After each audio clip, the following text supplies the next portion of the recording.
buenos días, amigos del día. Bienvenidos a este trabajo que diariamente hacemos para mantenerlos a ustedes informados. Gracias por recibirnos. Muy buenos días, Edith Febles y Javier Cabreja. ¿Cómo están ustedes? ¿Cómo les amanece? Buenos días Javier. Buenos días, Edith, y buenos días a todos los amigos que cada mañana nos acompañan.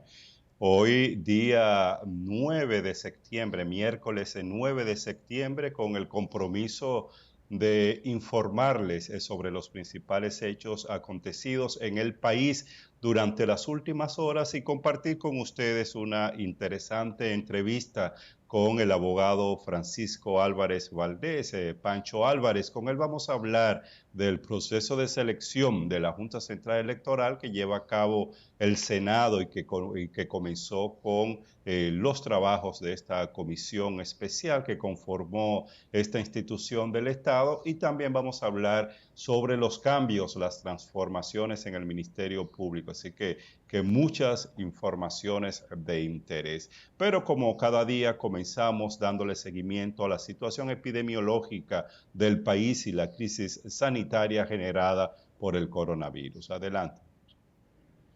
Bueno, el boletín, pero mira, antes del boletín 173, le voy a pedir a Edith que explique. Yo no sé si tú has llegado a entender, Edith, cómo es el asunto de los nuevos boletines. Yo no lo he entendido No, y mucha gente no lo ha entendido. sí, evidentemente no se ha Y entendido. como que es hora de revisar eso porque la información debe ser clara y simple para que le entienda todo el mundo, porque el coronavirus le compete a cada habitante de este país. ¿Qué es lo que le han cambiado a la cosa? Sí, yo quisiera como explicarle a la gente y sobre todo llamar la atención de quien tenga que intervenir en el Ministerio de Salud o en el gobierno para que esto definitivamente se aclare.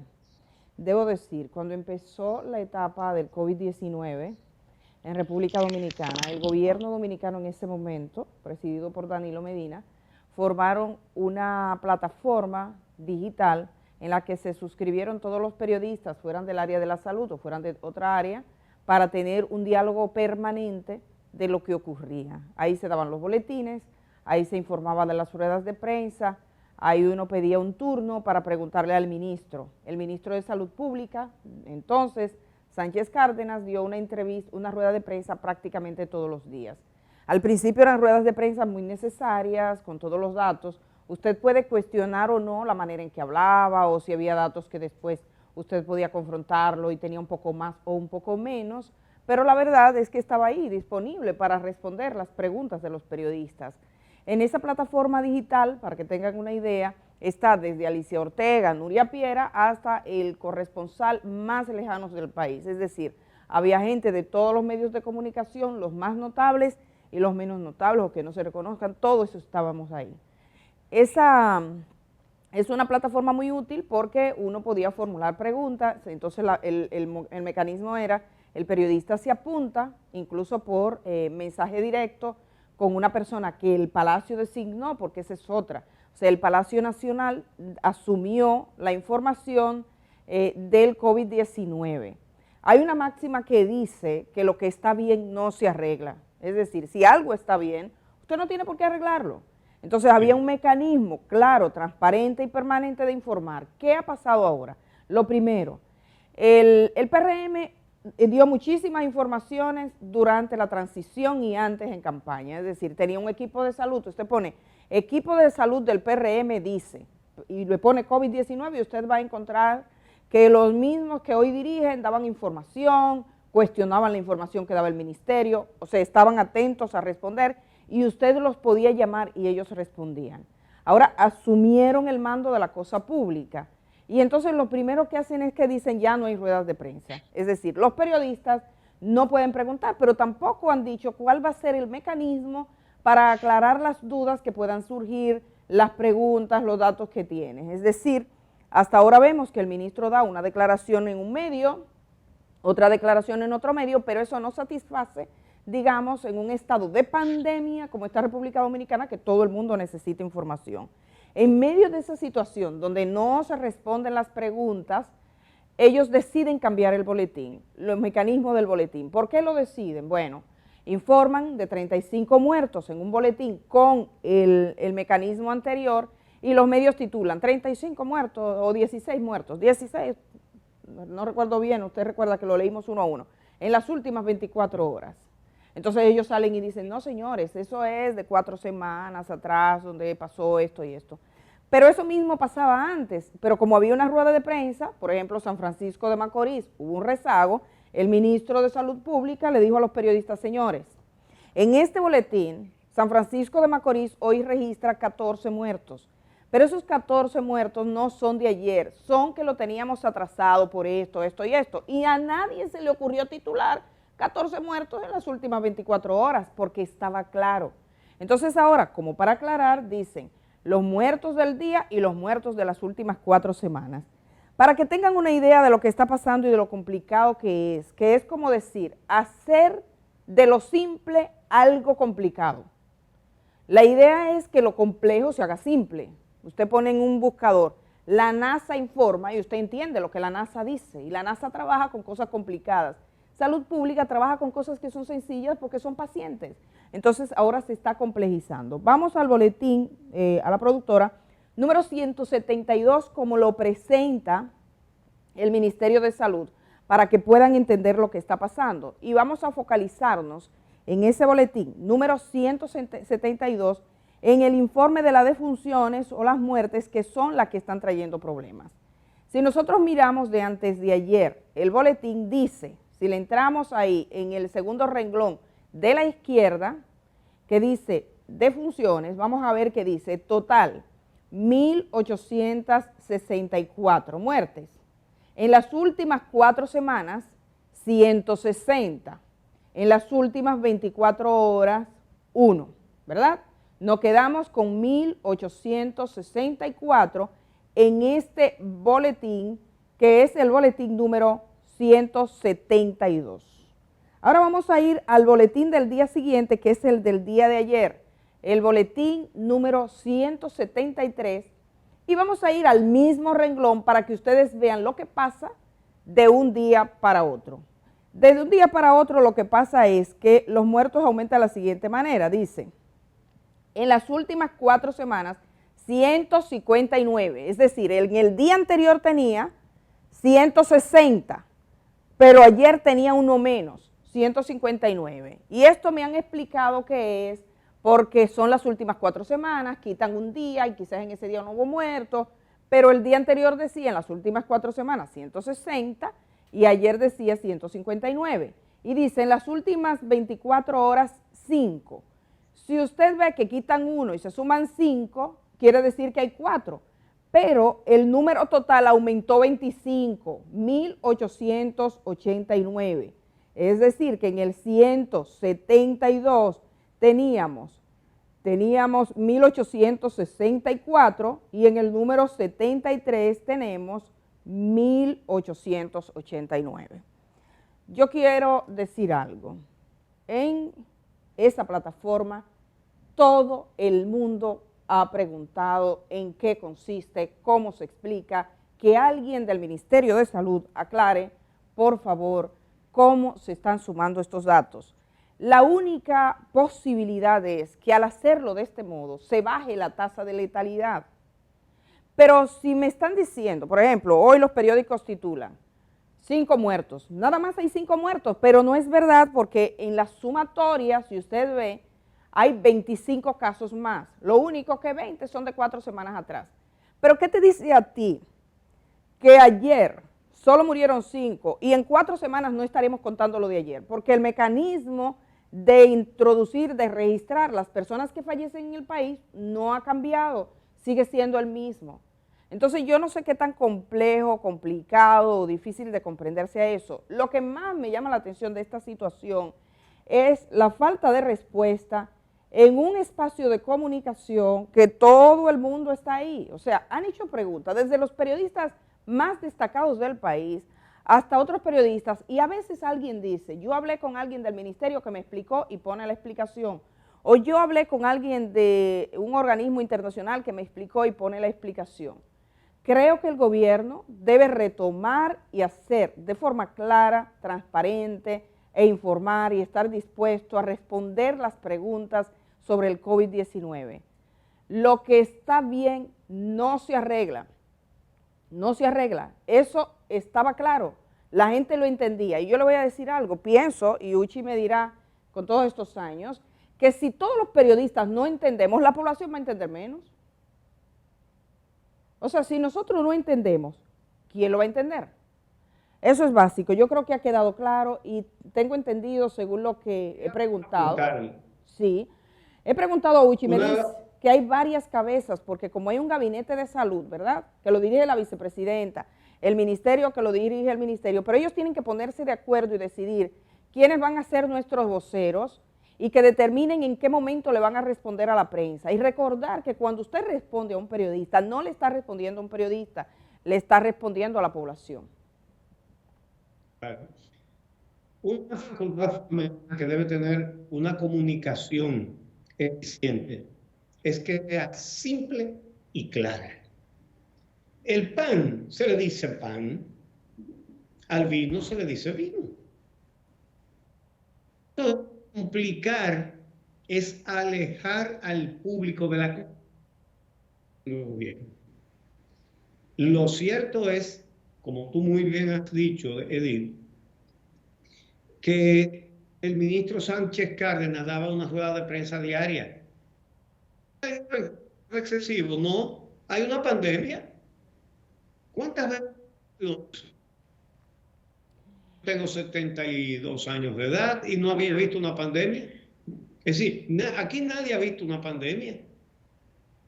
Por lo tanto, es vital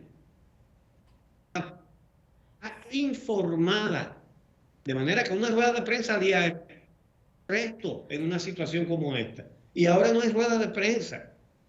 Aparte de los datos que se dan, surgen inquietudes, surgen problemas. Estamos teniendo, Uchi, perdone, estamos teniendo dificultades con la señal suya. Yo sugiero a ver si es posible, en lo que recuperamos una buena conexión con Uchi Lora, que incluso él hable por teléfono, podría ser, la productora, que es mágica aquí, podría buscar alguna vía de solución en lo que los técnicos habilitan mejor a ver qué nos está ocurriendo. Como saben, es parte de lo que ocurre, pero quiero recuperar parte de lo que decía Uchi Lora, que llegaba a entender y ahora cuando él entre de nuevo puede... No. Bueno, está usted ahí. Uchi, hemos escuchado con cierta dificultad de lo que usted decía, pero bueno, usted decía algo vital. La comunicación tiene que ser clara y tiene que ser sencilla. Claro, para que le entienda, y más cuando estamos hablando de una pandemia. ¿Quién conocía una pandemia? Porque la última en 1918 creo que fue. Entonces, o en 1930, pero lo que estoy señalando, si estoy bien lo voy a repetir, es que es un tema de interés de todos y cada uno de los dominicanos. Por lo que tiene que haber una comunicación clara. El ministro anterior daba una rueda de prensa todos los días que a nadie se le puede ocurrir dar eso de excesivo. Estamos confrontando las mismas dificultades, el sonido de su voz como que se pierde un poco, Uchi. Vamos a ver, por favor, verifique. Vamos a verificar a ver si porque sería una pena, porque es vital que podamos comprender. Yo casi, y sé que la gente que está en su casa puede advertir lo que él dice, pero obviamente tenemos esas dificultades, y decirle a la gente que también esto es parte de la pandemia. Todos los medios internacionales, yo estaba mirando CNN, que está aquí antes de nosotros comenzar, y hace un momento estaba haciendo una entrevista, y también se frisaba, estamos confrontando situaciones difíciles. Pero bueno, básicamente quiero reiterar y solicitar a la gente, pidiendo las excusas a la gente que está en vivo, que se está integrando a esta hora de la mañana, que se ha cambiado el mecanismo de los boletines, que se formulan preguntas que nunca son contestadas, que el Ministerio de Salud Pública tiene que habilitar, o si es el Palacio Nacional, quien sea que tenga que habilitar, que responda a las preguntas. Porque si los periodistas no comprenden, No vale que ustedes hagan y cambien el mundo si la gente no lo sabe. Al PLD se le decía, como gobierno, que lo importante era lo que se decía, no lo que se hacía en un momento determinado. O sea, tenían muy buena plataforma para el buen decir. Pero es importante decir, no que todo, que lo único importante sea lo que se dice. Eso no debe ser nunca. O sea, lo que se hace también es importante. Porque aunque el ministro se parara y dijera que el Laboratorio Nacional, doctor Fernando de Filló, era un palo, todos veíamos las imágenes de que era un desastre. Entonces hay que explicar ese desastre que ocurría ahí. Es decir, es importante lo que se dice y es importante lo que se hace. Ahora bien, si en este gobierno dicen, nosotros solucionamos el Laboratorio Nacional y no saben explicarlo, es lo mismo que si estuviera mal porque la gente no sabe. Actualmente yo debo decir que por el tipo de trabajo que realizo y porque he estado vinculada al tema informativo de la pandemia, es muy común que la gente me escriba. Yo encuentro gente, profesionales, gente de clase media, gente que está en la zona urbana, o gente que trabaja en el Estado o que trabaja en el sector privado, que tiene una fiebre y tiene que hacerse una prueba y no sabe bien cómo funciona eso, porque no hay una información todos los días, hay que estar ratificando las medidas preventivas sobre todo.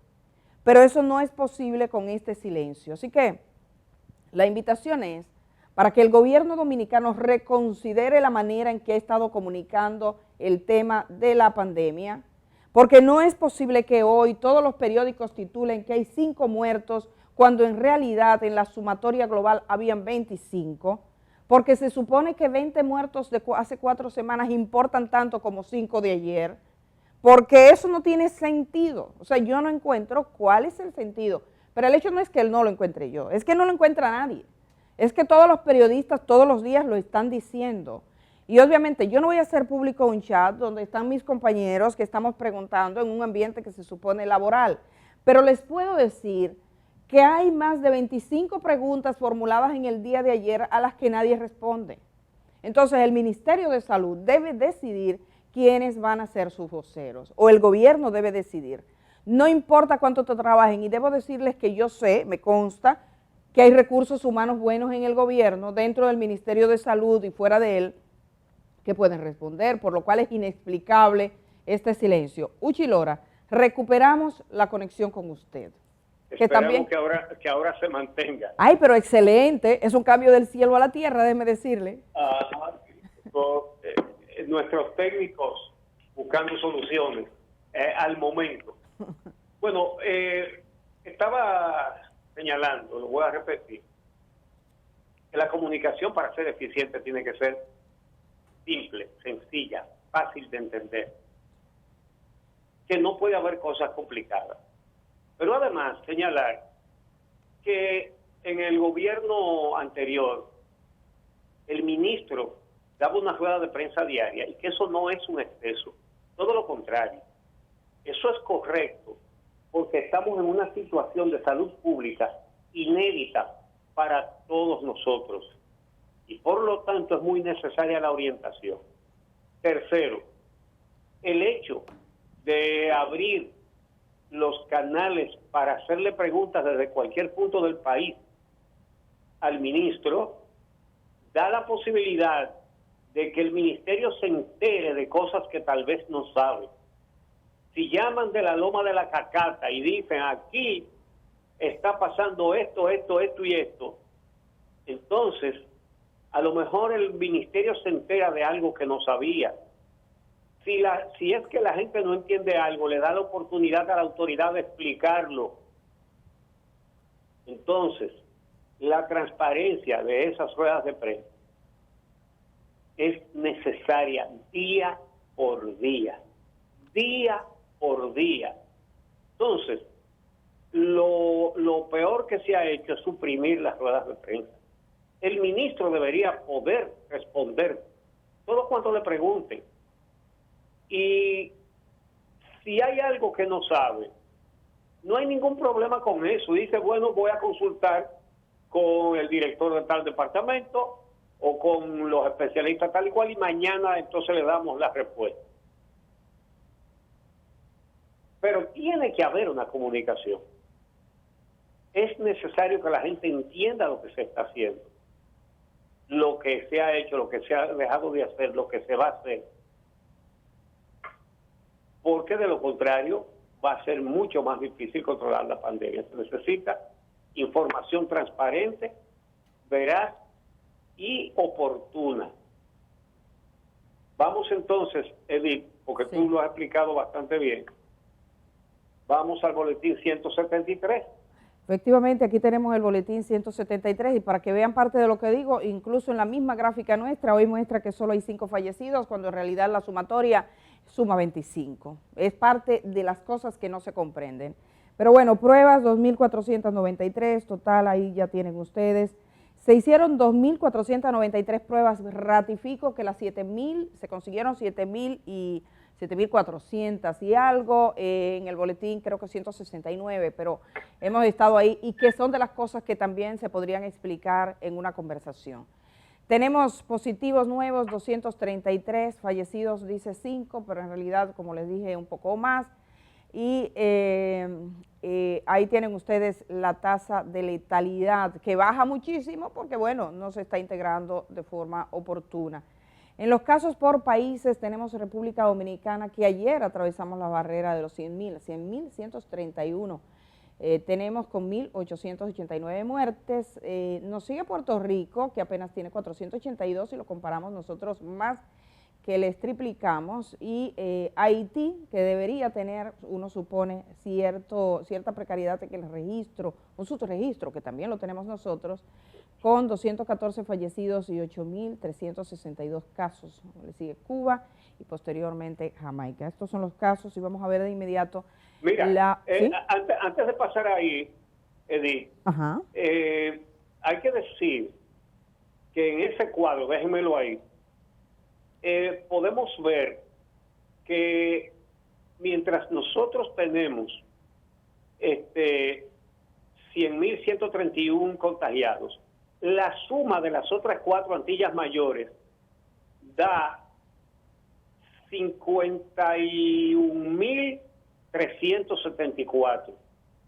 Es decir, que tenemos casi el doble de casos que el resto de las Antillas mayores.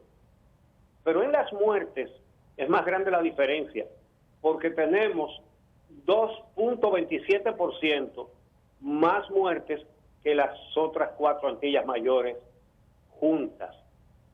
Esas cifras que ven ahí de muertes suman 832. Puerto Rico, Haití, Cuba y Jamaica juntos tienen 482 muertes y nosotros 1.889. No, perdón. No, 482 no. Suman 832. Exacto.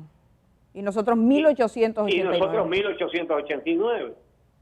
Es decir, que tenemos mucho más casos y mucho más letalidad que los demás países vecinos. Vamos entonces a la situación de la hospitalización. Vamos a ver estos cuadros que preparamos en el día cada día. No podemos hacerlo del país entero porque nos pasaríamos la mañana dando datos, pero esto orienta. Hoy nos vamos, aquí, ahí tienen, eso es el total de camas de hospitalización en el país entero. Como ven, la situación ha mejorado bastante, mucho, porque llegamos a tener una presión de tener, por ejemplo, en Santiago 97% de las camas ocupadas, aquí en la capital iba por el mismo camino, y ahora en el sector privado tenemos el 49% de las camas ocupadas, es decir que la mitad y un chin más están libres. Y en el sector público apenas el 19% está ocupado, pero tú siempre haces la salvedad de que en el sector público no se puede dar por existente todas las camas que dice ahí. Entonces, en unidades de cuidados intensivos también ha mejorado muchísimo. En el sector público disponible el 42% y en el sector privado disponible el 46%. Recuerdo que en Santiago no había una sola unidad de cuidados intensivos disponible en algunos momentos. Continuemos. Entonces, los ventiladores para los pacientes que necesitan respiración asistida, solo está ocupado el 30% de 445 camas, 134 ocupadas y el 30% y el 70% está disponible. Entonces nos vamos a Santiago, a centros hospitalarios de Santiago, y ahí tenemos el Hospital Regional José María Cabral Ibáez, que me parecen pocas las habitaciones que tiene. Las camas, sí. Las camas que tiene, escasísimas, es un hospital grandísimo. Sí, es una unidad pequeña. Entonces, de 27 camas, 22 en uso. Es decir, que está ocupado el 81%. Unidades de cuidados intensivos. En el Cabral Ibáez no hay una sola unidad de cuidados intensivos disponible. Y los ventiladores está ocupado el 82%. Sin embargo, ahora cuando pasemos a los centros privados, entonces veremos que hay mucho más disponibilidad. Ahí tenemos la clínica Corominas. Ahí lo ven ustedes. 60 camas y solo se está usando el 22%, de manera que la ocupación es apenas el 37%. Y tenemos entonces el 63% de las camas están disponibles en la clínica Corominas. De las unidades de cuidados intensivos, están ocupadas 11 de 15. Quedan 4, que es un 27%. De los ventiladores, de 14 hay 8 en uso, que son el 57%, casi la mitad está disponible. Vámonos ahora a la clínica Unión Médica. Ahí lo ven ustedes, 52 camas, de las cuales 40 están en uso, que es el 77%, queda libre un 33%. Las UCI queda libre un 73% también. Es decir, que ahí hay 6 unidades de cuidados intensivos disponibles en la clínica Unión Médica. Y de 13 ventiladores, 12 están ocupados, casi todos, solamente hay uno disponible. 92%. Sí. Uchi, usted sí. vio que Santiago tiene una situación de una alta ocupación hospitalaria, no obstante, 77, 73%, según la clínica o hospital, es una ocupación alta. Santiago sigue siendo un foco. Pero en algunas clínicas, en esa hay poca disponibilidad, pero en algunas clínicas hay mucho más. En la Corominas, que tiene más, que tiene 60. La Corominas tiene muchísimas camas disponibles, y eso es muy diferente a la situación que tuvo en Santiago, que el que necesitaba atenciones hospitalarias se las veía negras para conseguirlo. Eso ha variado positivamente. Entonces, bueno, ojalá ellos den la rueda de prensa. Uchi, una cosa que comentábamos siempre al principio de la pandemia es que el tema del COVID-19 y todo tiene mucho impacto en diferentes áreas de salud. Usted tiene, por ejemplo, aquí el Servicio Nacional de Salud que habilita, dice cómo van los ventiladores, cuántas camas se han comprado.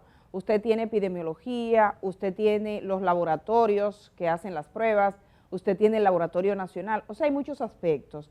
Y se les había pedido que para que no fuera aburrido, que estuviera todo el tiempo el ministro Sánchez Cárdenas, porque en algún momento uno llegó a escucharlo como el que escuchaba la lotería. ¿Usted se recuerda?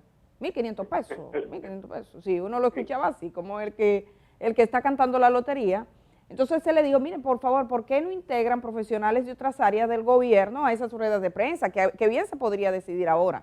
O sea, dar los datos, responder las preguntas e integrar cada día o cada 2 días. Podrían decir, bueno, vamos a hacer 3 ruedas de prensa, vamos a hacer 4. Lo que no puede ser es vamos a hacer ninguna.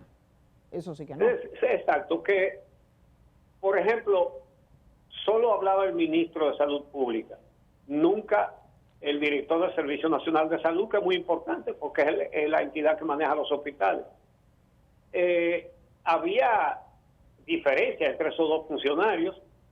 Supongo que entre los de ahora no las hay, por lo tanto, un día puede estar el doctor Plutarco Arias, otro día puede estar el doctor Mario Lama, y además integrar especialistas que son integrantes de la comisión de emergencia para el COVID, el doctor Báez, por ejemplo, y otros médicos del servicio, que hay muchos con toda la capacidad para responder las preguntas que les hagan, si es que el ministro no quiere estar todos los días.